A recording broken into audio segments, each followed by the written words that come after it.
Sans famille, chapitre 3, la troupe du seigneur Vitalis.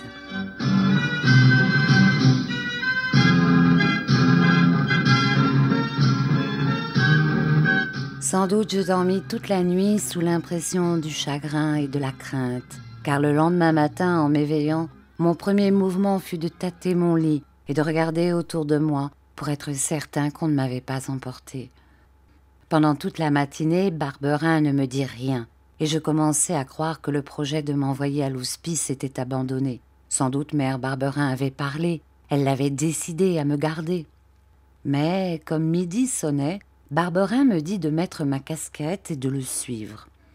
Effrayée, je tournai les yeux vers mère Barberin pour implorer son secours, mais à la dérobée, elle me fit un signe qui disait que je devais obéir. En même temps, un mouvement de sa main me rassura. Il n'y avait rien à craindre. Alors, sans répliquer, je me mis en route derrière Barberin. La distance est longue de notre maison au village. Il y en a bien pour 1 heure de marche. Cette heure s'écoula sans qu'il m'adressât une seule fois la parole. Il marchait devant, doucement, en clopinant, sans que sa tête fît un seul mouvement, et de temps en temps, il se retournait tout d'une pièce pour voir si je le suivais. Comme nous passions devant le café, un homme qui se trouvait sur le seuil appela Barberin et l'engagea à entrer. Celui-ci, me prenant par l'oreille, me fit passer devant lui, et quand nous fûmes entrés, il referma la porte. Tandis que Barberin se plaçait à une table avec le maître du café, qui l'avait engagé à entrer, j'allais m'asseoir près de la cheminée et regardais autour de moi. Dans le coin opposé à celui que j'occupais, se trouvait un grand vieillard à barbe blanche qui portait un costume bizarre et tel que je n'en avais jamais vu. Sur ses cheveux, qui tombaient en longues mèches sur ses épaules, était posé un haut chapeau de feutre gris orné de plumes vertes et rouges. Une peau de mouton, dont la laine était en dedans, le serrait à la taille. Cette peau n'avait pas de manches, et par 2 trous ouverts aux épaules sortaient les bras vêtus d'une étoffe de velours qui autrefois avait dû être bleue. Il se tenait allongé sur sa chaise, le menton appuyé dans sa main droite. Son coude reposait sur son genou ployé. Jamais je n'avais vu une personne vivante dans une attitude si calme. Il ressemblait à l'un des saints en bois de notre église. Auprès de lui, 3 chiens, tassés sous sa chaise, se chauffaient sans remuer. Un caniche blanc, un barbet noir et une petite chienne grise à la mine futée et douce. Le caniche était coiffé d'un vieux bonnet de police, retenu sous son menton par une lanière de cuir. Pendant que je regardais le vieillard avec une curiosité étonnée, Barberin et le maître du café causaient à demi-voix, et j'entendais qu'il était question de moi. Barberin racontait qu'il était venu au village pour me conduire au maire, afin que celui-ci demandât aux hospices de lui payer une pension pour me garder. C'était donc là ce que mère Barberin avait pu obtenir de son mari, et je compris tout de suite que si Barberin trouvait avantage à me garder près de lui, je n'avais plus rien à craindre. Le vieillard, sans en avoir l'air, écoutait aussi ce qui se disait. Tout à coup, il étendit la main droite vers moi et, s'adressant à Barberin, « C'est cet enfant qui vous gêne ?» dit-il avec un accent étranger. « Lui-même. » « Et vous croyez que l'administration des hospices de votre département va vous payer des mois de nourrice ? Dame, puisqu'il n'a pas de parents et qu'il est à ma charge, il faut bien que quelqu'un paie pour lui. C'est juste, il me semble. » « Je ne dis pas non, mais croyez-vous que tout ce qui est juste peut toujours se faire ? » ?»« Ah, pour ça, non. » »« Eh bien, je crois bien que vous n'obtiendrez jamais la pension que vous demandez. » »« Alors il ira à l'hospice. Il n'y a pas de loi qui me force à le garder dans ma maison si je n'en veux pas. » »« Vous avez consenti autrefois à le recevoir. C'était prendre l'engagement de le garder. » »« Eh bien, je ne le garderai pas. Et quand je devrais le mettre dans la rue, je m'en débarrasserai. » »« Il y aurait peut-être un moyen de vous en débarrasser tout de suite, » dit le vieillard, après un moment de réflexion, « et même de gagner à cela quelque chose. » Si vous me donnez ce moyen-là, je vous paie une bouteille, et de bon cœur encore. Commandez la bouteille et votre affaire est faite. Sûrement, sûrement. Le vieillard, quittant sa chaise, vint s'asseoir vis-à-vis de Barberin. Chose étrange, au moment où il se leva, sa peau de mouton fut soulevée par un mouvement que je ne m'expliquais pas. C'était à croire qu'il avait un chien dans le bras gauche. Qu'allait-il dire? Qu'allait-il se passer? Je l'avais suivi des yeux avec une émotion cruelle. « Ce que vous voulez, n'est-ce pas, dit-il, c'est que cet enfant ne mange pas plus longtemps votre pain, ou bien s'il continue à le manger, c'est qu'on vous le paie. » Juste, parce que... Oh, le motif, vous savez, ça ne me regarde pas. Je n'ai donc pas besoin de le connaître. Il me suffit de savoir que vous ne voulez plus de l'enfant. S'il en est ainsi, donnez-le-moi. Je m'en charge. Vous le donnez?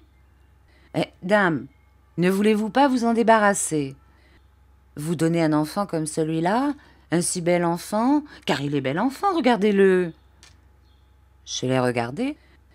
Rémi, viens ici. Je m'approchai de la table en tremblant. Allons, n'aie pas peur, petit, dit le vieillard. Regardez, continua Barberin. Je ne dis pas que c'est un vilain enfant. Si c'était un vilain enfant, je n'en voudrais pas. Les monstres, ce n'est pas mon affaire. Il est bon pour travailler. Il est bien faible. Lui, faible? Allons donc. Il est fort comme un homme, et solide, et sain. Tenez, voyez ses jambes. En avez-vous jamais vu de plus droites? Barberin releva mon pantalon. Trop mince, dit le vieillard. Et ses bras? Continua Barberin. Les bras sont comme les jambes. Ça peut aller, mais ça ne résisterait pas à la fatigue et à la misère. Lui ne pas résister? Mais tâtez donc, voyez, tâtez vous-même. Le vieillard passa sa main décharnée sur mes jambes en les palpant, secouant la tête et faisant la moue. J'avais déjà assisté à une scène semblable quand le marchand était venu pour acheter notre vache. Lui aussi l'avait tâté et palpé. Lui aussi avait secoué la tête et fait la moue. Ce n'était pas une bonne vache. Il lui serait impossible de la revendre. Et cependant il l'avait achetée, puis emmenée. Le vieillard allait-il m'acheter et m'emmener? Oh, mère Barberin, mère Barberin! Malheureusement, elle n'était pas là pour me défendre. Enfin, dit le vieillard, tel qu'il est, je le prends. Seulement, bien entendu, je ne vous l'achète pas. Je vous le loue. Je vous en donne 20 francs par an. 20 francs? C'est un bon prix, et je paie d'avance. Vous touchez 4 belles pièces de 100 sous, et vous êtes débarrassé de l'enfant. Il fouilla dans sa poche et en tira une bourse de cuir dans laquelle il prit 4 pièces d'argent qu'il étala sur la table en les faisant sonner. « Pensez donc, s'écria Barberin, que cet enfant aura des parents un jour ou l'autre. Qu'importe. Il y aura du profit pour ceux qui l'auront élevé. Si je n'avais pas compté là-dessus, je ne m'en serais jamais chargé. » Ce mot de Barberin, si je n'avais pas compté sur ses parents, je ne me serais jamais chargé de lui, me fit le détester un peu plus encore. Quel méchant homme! Et c'est parce que vous ne comptez plus sur ses parents, dit le vieillard, que vous le mettez à la porte. Enfin, à qui s'adresseront-ils ses parents si jamais ils paraissaient? À vous, n'est-ce pas? Et non à moi qu'ils ne connaissent pas. Et si c'est vous qui les retrouvez? Alors, convenons que s'il y a des parents un jour, nous partagerons le profit et je mets 30 francs. Mettez-en 40. Non, pour les services qu'il me rendra, ce n'est pas possible. Et quel service voulez-vous qu'il vous rende? Pour de bonnes jambes, il a de bonnes jambes. Pour de bons bras, il a de bons bras. Je m'en tiens à ce que j'ai dit, mais enfin, à quoi le trouvez-vous propre? Le vieillard regarda Barberin d'un air narquois et vidant son verre à petits coups. « À me tenir compagnie, dit-il. Je me fais vieux, et le soir, quelquefois, après une journée de fatigue, quand le temps est mauvais, j'ai des idées tristes. il me distraira. Il est sûr que pour cela les jambes seront assez solides. Mais pas trop, car il faudra danser, et puis sauter, et puis marcher, et puis après avoir marché, sauter encore. Enfin, il prendra place dans la troupe du seigneur Vitalis. Et où est-elle, votre troupe? Le seigneur Vitalis, c'est moi, comme vous devez vous en douter. La troupe, je vais vous la montrer, puisque vous désirez faire sa connaissance. Disant cela, il ouvrit sa peau de mouton et prit dans sa main un animal étrange qu'il tenait sous son bras gauche serré contre sa poitrine. Je ne trouvais pas de nom à donner à cette créature bizarre que je voyais pour la première fois et que je regardais avec stupéfaction. Elle était vêtue d'une blouse rouge bordée d'un galon doré, mais les bras et les jambes étaient nus, car c'étaient bien des bras et des jambes qu'elle avait, et non des pattes. Seulement ses bras et ses jambes étaient couverts d'une peau noire et non blanche ou camée. « Oh, le vilain singe !» s'écria Barberin. Ce mot me tira de ma stupéfaction, car si je n'avais jamais vu des singes, j'en avais au moins entendu parler. Ce n'était donc pas un enfant noir que j'avais devant moi, c'était un singe. « Voici le premier sujet de ma troupe, » dit Vitalis. « C'est Monsieur Jolicoeur. Jolicoeur, mon ami, saluez la société. » Jolicoeur porta sa main fermée à ses lèvres et nous envoya à tous un baiser. « Maintenant, » continua Vitalis, étendant sa main vers le caniche blanc, « à un autre. Le seigneur Capi va avoir l'honneur de présenter ses amis à l'estimable société ici présente. » À ce commandement, le caniche, qui jusque-là n'avait pas fait le plus petit mouvement, se leva vivement et se dressant sur ses pattes de derrière, il croisa ses deux pattes de devant sur sa poitrine, puis il salua son maître si bas que son bonnet de police toucha le sol. Ce devoir de politesse accompli, il se tourna vers ses camarades, et d'une patte, tandis qu'il tenait toujours l'autre sur sa poitrine, il leur fit signe d'approcher. Les deux chiens, qui avaient les yeux attachés sur leurs camarades, se dressèrent aussitôt, et se donnant chacun une patte de devant, comme on se donne la main dans le monde, ils firent gravement 6 pas en avant, puis après 3 pas en arrière, et saluèrent la société. « Celui que j'appelle Capi, » continua Vitalis, autrement dit Capitano en italien, est le chef des chiens. C'est lui qui, comme le plus intelligent, transmet mes ordres. Ce jeune élégant à poils noirs est le seigneur Zerbino, ce qui signifie le galant, nom qu'il mérite à tous les égards. Quant à cette jeune personne à l'air modeste, c'est la Signora Dolce, une charmante Anglaise qui n'a pas volé son nom de douce. C'est avec ces sujets remarquables, à des titres différents, que j'ai l'avantage de parcourir le monde en gagnant ma vie plus ou moins bien, suivant les hasards de la bonne ou de la mauvaise fortune. Capi, le caniche croisa ses pattes. Capi, venez ici, mon ami, et soyez assez aimable, je vous prie. Ce sont des personnages bien élevés à qui je parle toujours poliment. Soyez assez aimable pour dire à ce jeune garçon qui vous regarde avec des yeux ronds comme des billes, quelle heure il est. Capi décroisa les pattes, s'approcha de son maître, écarta la peau de mouton, fouilla dans la poche du gilet, en tira une grosse montre en argent, regarda le cadran et jappa 2 fois distinctement. Puis, après ces 2 jappements bien accentués, d'une voix forte et nette, il en poussa 3 autres plus faibles. Il était en effet 2h03. « C'est bien, » dit Vitalis. « Je vous remercie, signor Capi. Et maintenant, je vous prie d'inviter la signora Dolce à nous faire le plaisir de danser un peu à la corde. » Capi fouilla aussitôt dans la poche de la veste de son maître et en tira une corde. Il fit signe à Zerbino et celui-ci alla vivement lui faire vis-à-vis. Alors Capi lui jeta un bout de la corde et tous deux se mirent gravement à la faire tourner. Quand le mouvement fut régulier, Dolce s'élança dans le cercle et sauta légèrement en tenant ses beaux yeux tendres sur les yeux de son maître. « Vous voyez, dit celui-ci, que mes élèves sont intelligents. Mais l'intelligence ne s'apprécie à toute sa valeur que par la comparaison. Il fera le rôle d'une bête et l'esprit de mes élèves n'en sera que mieux apprécié. « Oh, pour faire la bête, interrompit Barberin. « Il faut avoir de l'esprit, continua Vitalis. Et je crois que ce garçon n'en manquera pas quand il aura appris quelques leçons. Au reste, nous verrons bien. Et pour commencer, nous allons en avoir tout de suite une preuve.